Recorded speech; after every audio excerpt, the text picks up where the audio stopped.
we were talking about how you and your team are just having an awesome show ratio on these virtual appointments.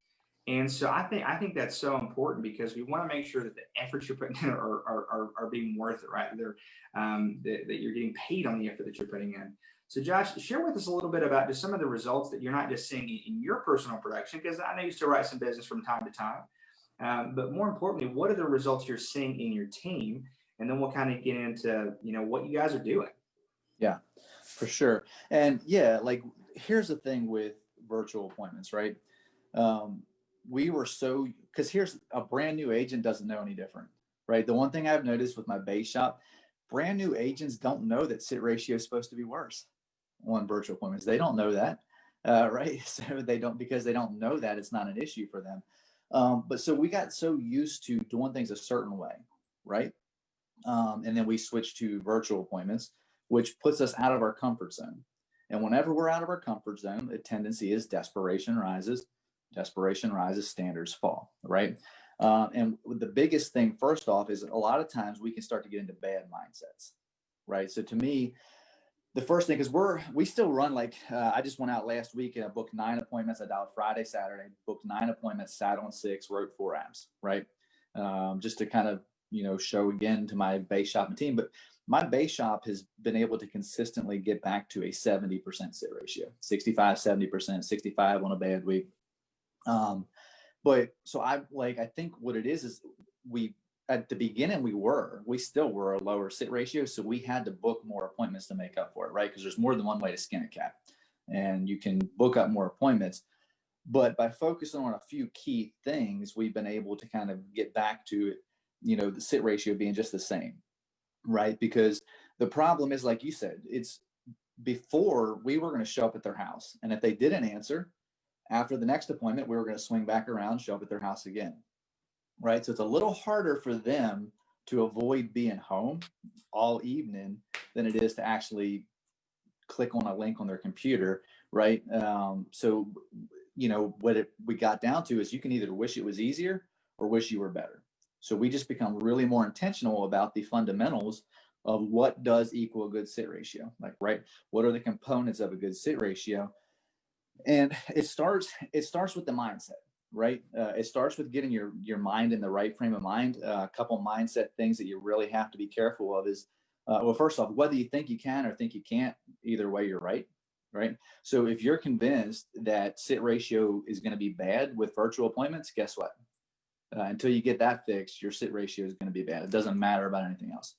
All right. So whether you think you can, think you can't, either way, you're right. But after that, it's just the mindsets of really okay, these people still responded to direct mail, right? And ask yourself, how likely is it for you to have ever responded to direct mail? I have never yet to this day ever responded to a piece of direct mail. Haven't. But if I was, or if you were, is there a good chance that it wasn't just done willy-nilly? Like that, isn't there a good chance that most likely there was a problem or a concern that they had, a person that they needed to protect still? And if so, that they would be just as open to meeting with you over the computer, over the internet, to actually talk about it, right? So ununderstandable. So if that is the case, and then we're having a problem with sit ratio, there's only a couple areas that it can be in. There's only a couple reasons why they would choose not to show up, right? So getting those mindsets right first off is kind of the first fundamental level, because it's sell or be sold, right? If you're convinced that sit ratio is a problem, you're going to be sold like that sit ratio is going to be a problem. You're not going to ask the right questions. You're not going to do the proper tie downs because you're already convinced it doesn't matter anyway, right? Are you going to go, if you're convinced you can't lose weight, are you going to go to the gym and run on the treadmill? Heck no, right? Because running on the treadmill is no fun. So you wouldn't do it if you're convinced it didn't matter. And that's the same thing with the proper parts of the tie down and digging into the emotional wound, is you have to believe that it matters. So after that, really then for me, it's understanding there's only 3 real reasons. If you booked an appointment with somebody, if I booked an appointment with you, Corey, there's only 3 real reasons why you wouldn't show up for it. Like why, it wouldn't happen and we wouldn't actually meet. One is you actually legitimately forgot about it. 2 is it wasn't that big of a priority to you, or you didn't see the value in actually meeting with me. And 3, something actually legitimately came up, right? The first 2 we are in control of. We're in control of the first 2 reasons. The third reason is why sit ratio is never going to be 100%, right? If you have a week where you have sit ratio 100%, guess what? You owe the numbers next week. Sometimes we owe the numbers, sometimes they owe us, right? That's why 70% sit ratio is a pretty perfect sit ratio, because number 3 is going to happen, right? But we want to control what we can control, which is if they legitimately forgot about us, or 2, they didn't see value in meeting with us, right? It wasn't a priority. So kind of let's talk about those 2 things, right? I have personally found when most people struggle with sit ratio, it's not that people legitimately forgot about them, it's that the person didn't actually see value in them, right? And a good sit ratio is a 2-sided coin. The first side of that coin is who they were trying to protect the home for. We refer to it in our agency as the emotional wound, and kind of discovering the emotional wound and making sure that we bring back the reality of that situation a little bit over the phone, right? Because it's something that people don't like to think about. The second side of the coin is an effective tie down.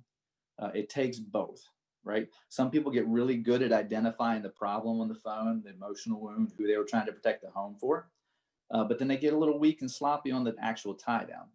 Some people do really good on the tie down.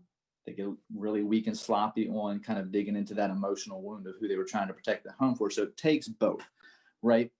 So let's talk about the emotional wound part, kind of hang it, because I have personally found that most people, when they're struggling with sit ratio, it's not the tie down. Most of the time, it's not that people legitimately forgot about you. They just didn't want to meet with you. Let's be honest. So in the part of the script where you get down, you've already verified the health information, you've got their occupation, you've got the mortgage. The last part of the script before the tie down is who were you trying to protect the home for, right? And the bottom line is people, like they did respond to direct mail. We know there was a problem. We know there was a concern, right? But what is human nature? Is human nature that after we sent it in, even if it's a brand new A-lead, and it's in our hands 2 weeks later, a week later, is human nature going to be that you're going to sit around and continue to think about the problem and worry about it? Or are you going to put it out of your mind and try not to think about it and try to pretend like it's not a problem anymore, right? We've all had those situations where somebody in our family or somebody in our close circle had a heart attack, had some type of a health scare, and briefly for a week, we got really health conscious. But what happens a week, 2 weeks, 3 weeks later, right? We kind of start to numb that out and not think about it, because that's what human nature is. And we have to understand the client is going to do the exact same thing, right? They're going to do the exact same thing. When that letter was sitting on their counter and it was staring them in the face about if something happens to you, whether it's death, critical illness, or disability, do you need some insurance to cover the mortgage? There was something that bothered their conscience about it enough to respond. But now that they did respond, they're putting it out of their mind. It's our job to care to confront, right? It's our job to care to confront, to interrogate reality a little bit, and actually bring the priority and urgency back to actually taking care of it, back to the forefront of their mind, right? So how we do that is with that part of the script. So Corey, if I was calling you, I got through the script, and just give me some real, vague, when I role play this with you, just give me a real vague answer, just like the customers do, right? Like sometimes when I role play with people, they give me this like really in-depth answer when I ask a question. It's like clients rarely do. That's not typically the first answer, right? Right. So if I were on the script and I said, all right, Corey, so the last thing here, man, this is the insurance that takes care of the mortgage if something happens to you. If something were to happen to you, who is it you were trying to make sure to take care of the mortgage for? Was it your spouse, your kids, someone else in the family? Yeah, I just want to make sure the house is taken care of for my spouse. Okay. So your concern was that if something happened to you, it might be a little difficult for her to take care of the mortgage on her own? Yeah, I mean, I think she can handle it, but I wanted to make sure it's taken care of for her. Got it. All right. And just digging into that, just kind of iterating back to them what they said, right? Some people are going to give you a really weak answer there. That gives you the opportunity to know, hey, I need to shake this out a little bit more, right? Sometimes the people like what you just said there is like, well, I think they'd be all right. What that tells me is, okay, before I actually put this on my schedule, I need to actually make sure this is a priority to you, right? So that situation, I'm going to ask another follow-up question. Okay, so man, this type of insurance isn't required. This is the type of insurance that's, it's completely optional. If she wouldn't struggle with the mortgage, what would be the reason you'd want to look at taking out some additional insurance and paying for it? Well, I mean, I think she could handle it if something happened to me, but we don't really know what the future holds, and I just want to make sure things don't necessarily work out like we planned, and at a bare minimum, the house is taken care of. Yeah. Notice the difference in the tone of that conversation right there. Even though like we're not strangers, like whenever you do that on the phone script, all of a sudden there's a different seriousness that comes across, right? They could be rushing you, they could be kind of joking around, they could be these things. But when it gets to that part of the script, all of a sudden you hear when their mind goes back to the problem, you hear it. You hear it. You hear a different tone. Sometimes they're going to give you an answer like that where you got to dig a little bit deeper. Hey, But Josh, a lot of times they're going to interrupt your train of thought here, man. But yeah. real quick, just for the people on here, can you repeat that? And again, it's not about what to say; it's about why we're saying it, right? Mm-hmm. But can you repeat that question again? Like when someone gives you kind of a BS answer, what's the question you're going to ask to dig back into that, just for the people that are taking notes? Yeah, they give me an answer that just seems like, well, I just thought if it was cheap enough, to look into it, or yeah, they'd be okay. Like an answer that signifies this might not be an urgent thing, or they're trying not to, in their mind, they're trying to pretend like it's not an urgent thing. That's usually what it is. I just ask them and say, okay, I got you. Well, hey man, this, just to make sure we're on the same page here, this type of insurance isn't required. Like it's not a required insurance. It is completely optional. So in your situation, if you think she'd be able to take care of it on her own, what would be the reason you'd want to take a look at taking out some additional insurance? Love that. Because it's going to pay for something. It's going to cost something. You don't pay for something that's not of value, right? I used to give an analogy with people.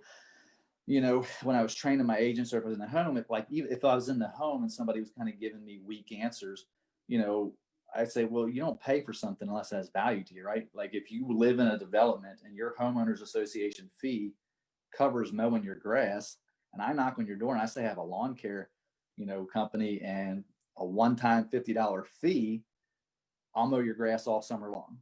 Can I sign you up? Well, if your homeowners association's already cutting your grass, you're going to say, well, no. Like, okay, well, why? Well, it's because you don't need it. You don't see the value in it. So it's just about really, kind of making sure, because a lot of times it's just they're trying to pretend like it's not a problem because it's not a fun thing to admit. So digging back down it, but I would say, 25 to 30% of the time people give you one of those answers you got to dig back down into. The most of the time they're going to be like, yeah, that's exactly right. Okay, so your concern was your spouse might struggle to take care of the mortgage and other bills on just her income if something happens to you. Yeah, she probably would, right? Or, we have all those clients that are protecting the home for their kids. When I say, who are you trying to protect the home for? Well, my kids. Okay, so your concern was that if something happens to you, you don't want them having to figure out how to come up with the money for your mortgage payment while they figure out what to do with your home. Yeah, exactly. Okay, that makes sense. That's all the further I need to dig. I just need to make sure it comes back to the forefront of their mind what the reality of the situation and problem is, right? Because that's what brings the urgency. That's what brings the value in meeting with me up. Because if it's not a priority to me, if they don't see the value in meeting with me, if they don't have the problem in their mind to solve, they're going to kick it down the road, the same as we all do. It's not the client's fault. It's our fault. It's always our fault when that happens. It's the same as I went to the dentist a year ago, and the dentist said, hey, I think you got a cavity in your back too. I said, oh, it hasn't been hurting me. And he's like, well, here. And he poked at it with his little, tool and sprayed some water. He's like, okay, I feel that. Right. And he's like, well, let's go ahead and book an appointment to take care of this, And I was like, okay. So we booked an appointment for like a week and a half, 2 weeks later. Well, it's summertime.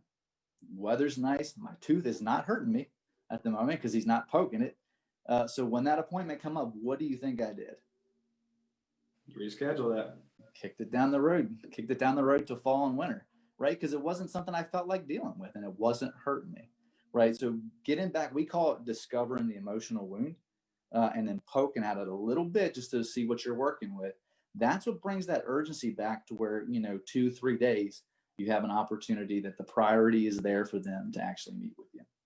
And one thing too on this, Josh, real quick, is just that, guys, it's important to dig into the emotional wound here, but we're not calling to sell it over the phone. We're just calling to poke that emotional wound enough to make it worth having an appointment, right? If we can't identify our problem, it doesn't matter how good the solution is.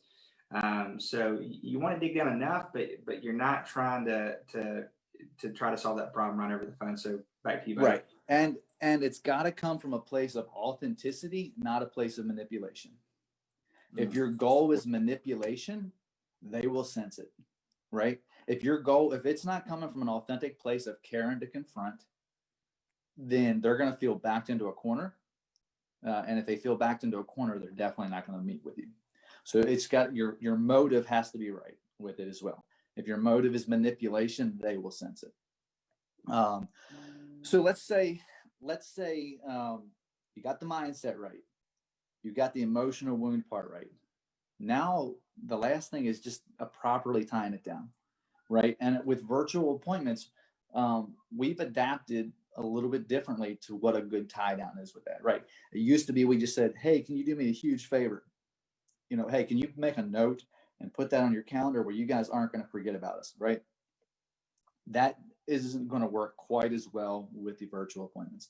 So one of the things I was talking with Brian about, and he kind of does this in his recruiting side of things to get people to show up for interviews, was getting them to text you back and forth a little bit, right? So let's kind of role play. I booked the appointment with you. I've discovered the emotional wound. There's a priority there. There's a sense of urgency. We're going to book the appointment. Let's say Monday evening at 6:00. Corey, I'm going to send you here in the next hour or two. I'm going to email you over a link to, use for that meeting on Monday at 6. All you're going to need to do is click on it, follow the prompts until you can see my screen and see me. So I'll email that over to you in an hour or two. Hey, can you do me a huge, huge favor? Depends on what it is. When you see that email come through, can you text me back at this number? Let me know you got it.